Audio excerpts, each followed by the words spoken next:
Hi, my name is Michael Corrigan, and today I'm going to teach you how to Texas rig a soft plastic for fishing. Now, in my opinion, one of the most exciting things to do when you have some free time is to go out into the water and to catch some fish. Nothing really compares to reeling in some big ones. Fishing has been around for a really long time now. You know, it's been a really valuable food source for forever now. But as time progressed, it slowly became more and more of a sport. You know, whether it be the people who fish professionally or whether it just be your local weekend warriors trying to beat a state record. And, you know, some people that helped make it a popular sport, people like that were on TV, such as Bill Dance, Jimmy Houston, Ronald Martin. You know, back when I remember being a little kid, turning on the TV early Saturday morning, and I'd watch them and they'd show people how to fish and talk to them about like water temperatures and stuff. Now today it's more on YouTube. Those guys are still around, thankfully, but now younger guys such as John B, Kicking Their Bass TV have come up and they're also showing people how to fish. With the Texas rig, it's a really simple rig. It's talked about and it's made to seem harder than it really is, but it's really simple, so let's get into it. So first, you're going to want to start with terminal tackle, and terminal tackle is everything that isn't the bait itself, such as hooks, lines, and weights. Now with the Texas rig, you don't have to have a weight, but I personally prefer to use a weight so it can cast farther and it can go through things such as grass. You know, if there's some murky stuff on the water, with weight, it helps it go straight down. It also helps it sink. First, we're going to start with the line. With me, I have some 12-pound monofilament. There's also, I know there's also some 4-pound, 6-pound, 10-pound, all the way up to, I want to say, 20-pound mono. There's also braid. There's also fluorocarbon. It just depends on what type of line you want to use. I personally like using monofilament because in my opinion, it's easier to cast. It doesn't have as many problems. Like if you're using braid, it tangles up on itself and it's really a stressful thing, and that's not what fishing is. For hooks, you need to use this type of hook. It's called an offset hook. It's also called a worm hook. The reason is because when you're sliding the bait up, you're going to need to turn it at some point to help it get all the way up there. Now lastly, if you prefer using weights like I do, you need these weights called bullet weights. Now there's multiple colors, you know, slightly different variations of shapes, different weights. This is a 1/4. I tend to stay around that, but just multiple weights and stuff. Next, let's get into the bait in itself. Now, with a Texas rig, you have to use soft plastics. It's not like if you're going to Walmart, if you're going to Dick's Sporting Goods, or if you're going to Bass Pro or Cabela's, and you see those like hard lures that are shaped like fish. You can't put those on a hook. You can't put the ones that have wires on the hook. It has to be one of these soft plastics. Now, there are multiple types of soft plastics.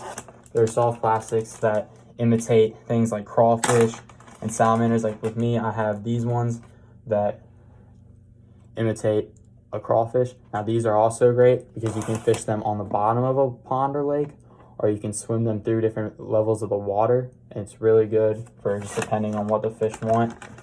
Now there's those types that again are like crawfish, salamanders, different type of creature baits.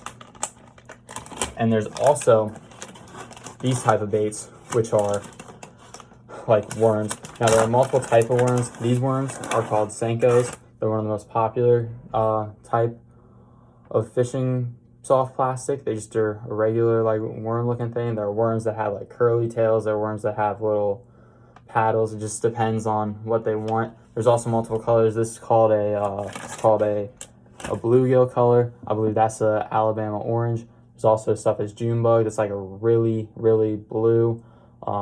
There's green pumpkin, which is green, and you'd want to use a darker color for murkier water, and you'd want to use a brighter color for more natural, a clearer color. You'd want to use a more natural looking bait the clearer the water is. Now let's get started on how to actually set this up. So I'm going to take my line. I personally don't have a fishing rod and reel with me on campus, but that's okay. I'm gonna take this tape off. What you're gonna do is, if you are gonna put a bullet weight on there, you're gonna take one out you're gonna take one out, and you're gonna take the line, and you're gonna put the weight like this. There we go. And you're gonna just let that go all the way down. Next, you're gonna tie on your fishing hook. I prefer to use a improved clinch knot. There are lots of types of knots.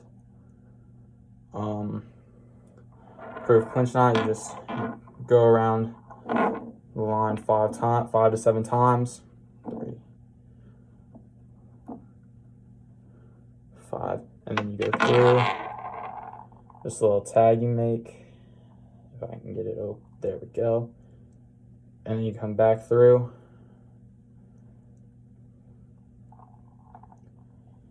And then you're gonna wanna get your line a little wet so it doesn't break off as easily. If you're already on the water, you don't have to make it wet again. So you just pull it all the way tight. Next, you're gonna take whatever preferred soft plastic you have. You know, fish, if you're using a worm versus a creature bait, it's a little bit different, but it's basically the same. So basically, you're gonna take the sharp part of the hook, you're gonna stick it in the head of the bait.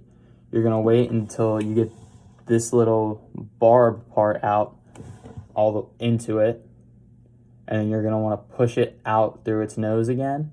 You're gonna wanna bring it all the way up, and when you get to this part, you're gonna turn it, and you're gonna push it all the way up on the head. And the reason you're gonna push it all the way up there is because you don't want it to fall down.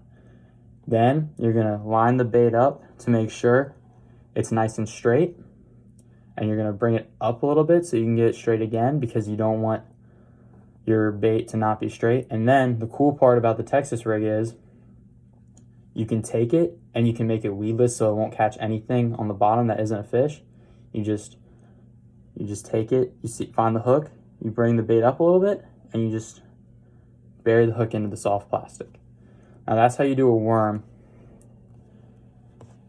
This is how you would do, I don't want to do that. This is how you do a soft plastic. I mean a creature bait. You do the same thing, you get one out. You'd find the nose of the bait. You don't want to put it in this part, you want to put it in without the tails. You put it into the nose, wait till the barb's in, take that out, start twisting. You can start twisting it early, get it all the way up on the nose. Okay, you came off. Get it on the nose, you make it straight, push it up, push the hook through, then make it weedless. And that's all a Texas rig is. It's really simple. You can fish it multiple ways. Again, if you have a creature bait on, you can rip it through the water and have it on top. You can bring it across the bottom. You know, personally, it's my favorite type of lure and stuff because they don't get hung up as easily. Also, the people try to say, oh, you can't catch big fish on this. Personally, I've caught a 6.5 pound largemouth bass on it. I've caught a few 5-pounders. It's just a really good style of fishing, and I really hope you give it a try.